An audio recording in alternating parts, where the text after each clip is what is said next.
YouTube, it's Nick with Feeding Fitness. Today I'm going to do a follow-up video to one of my more popular but very early videos. I'm going to talk more about alcohol and fat loss. I would really recommend you watch the original video, which I'm going to link here and down in the description below, because it says a lot of information that I'm not going to necessarily repeat, but I will briefly go over the topic and say some things that I wanted to say there and I didn't get across because it would have been too long of a video. And like I said, because this is one of my more popular videos, I assume it's something people are interested in. So, here we go. First of all, let me start off by addressing the claim that you cannot lose fat if you are drinking alcohol.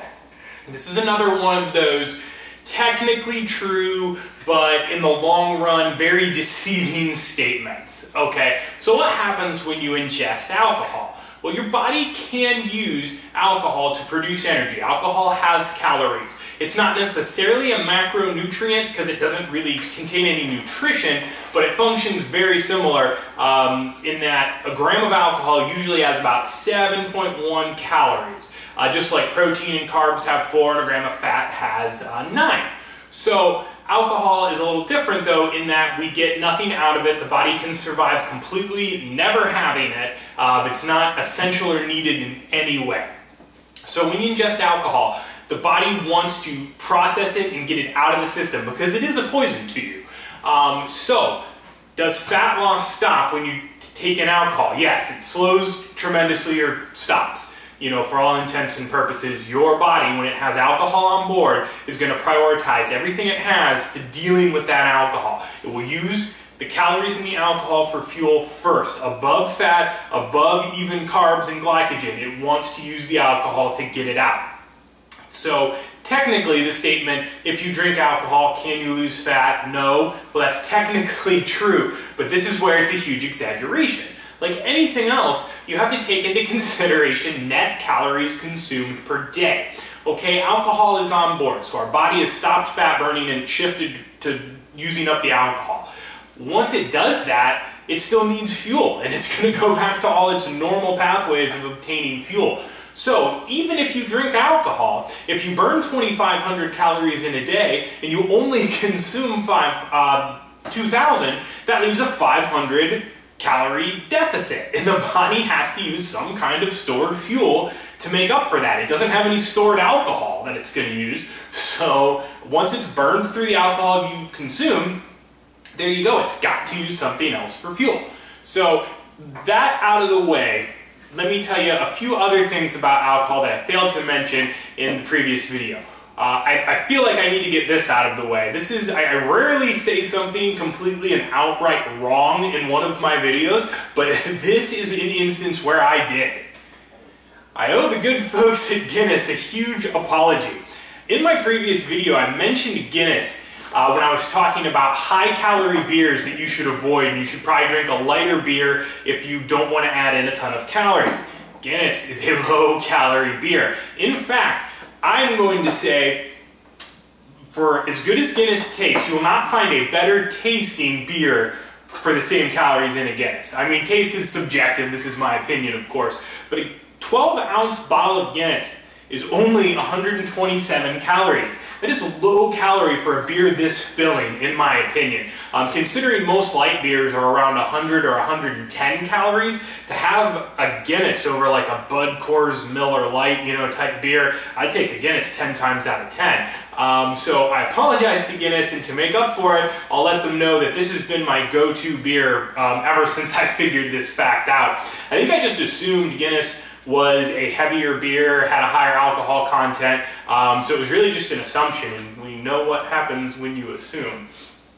So that out of the way, if your goal is to go out and have a good time, whatever you want to drink, but you want to keep calories at a minimum, this is a website for you. It's called GetDrunkNotFat.com. Now, I don't totally agree with what they're doing. They're basically showing you how to get the most drunk on the least calories. And that shouldn't be your intention when you go out, but it is something you can keep in mind.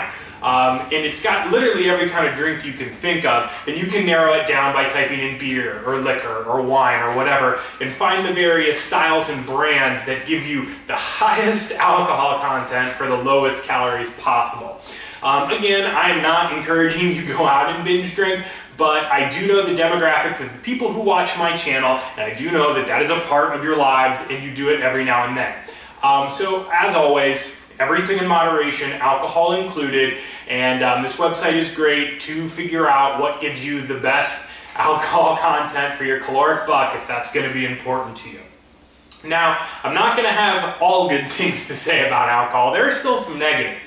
Even if you do everything right and you're logging your alcohol just like you're logging your food and keeping to your deficit, there's some other huge reasons why you want to limit your alcohol consumption, especially if you're going to consume, a lot of it. First, if you're planning to train the day after you've been drinking, it will likely impair your workout.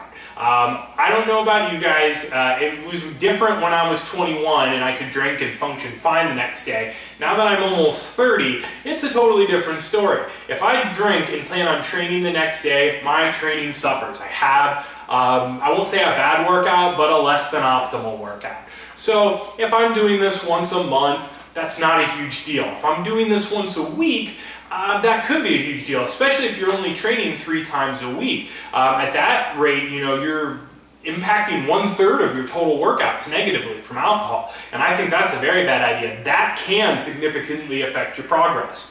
So I would limit drinking, to much less than once a week. Maybe once a month is a better target. And again, this is where I'm saying you're going to have multiple alcoholic beverages. If you want to have a beer at night or a glass of wine, that's different. I don't think one drink is going to negatively impact your workout, but several drinks will. So something to keep in mind. But again, if you're going to go out and you don't want alcohol to ruin your caloric deficit, just be wise with the drinks you choose, and this website can help you, and be wise with the amount of drinks you have. Finally, the last thing I'll touch on, and this is where I really think alcohol screws up your diet. It's not so much from the calories found in the alcohol, it's more from the diet choices we make when we're inebriating. It's a lot easier, I think, for most people to say no thank you to 2 a.m. Taco Bell when they're not drunk. But when your judgment is a little impaired, you might care less about your caloric deficit and more about your cheesy beef burrito. So if you're that type of person who can't control their calories when they're drunk, that's something you need to consider. And you might need to refrain from having large amounts of alcohol unless you're going to have a total, free day and you've adjusted your diet to allow for a free day like that. Which is okay, you should have a free day every now and then, but personally I'd rather waste my free day on tons and tons of delicious food than some alcohol and Taco Bell. That's just my opinion. Finally, I said this in the last video, I'll say it again, please, whatever you do, do not drive drunk. This is the stupidest thing you can do.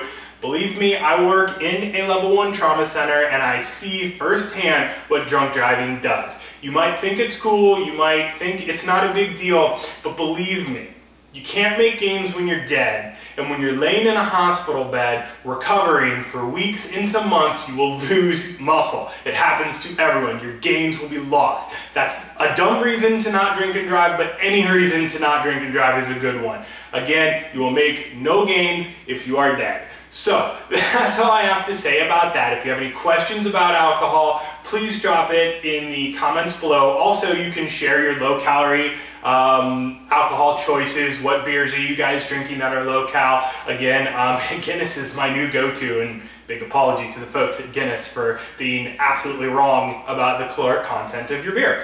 And that's really it. So please subscribe to the channel if you haven't already. Give the video a thumbs up, helps me out a lot. And I will see you guys next time.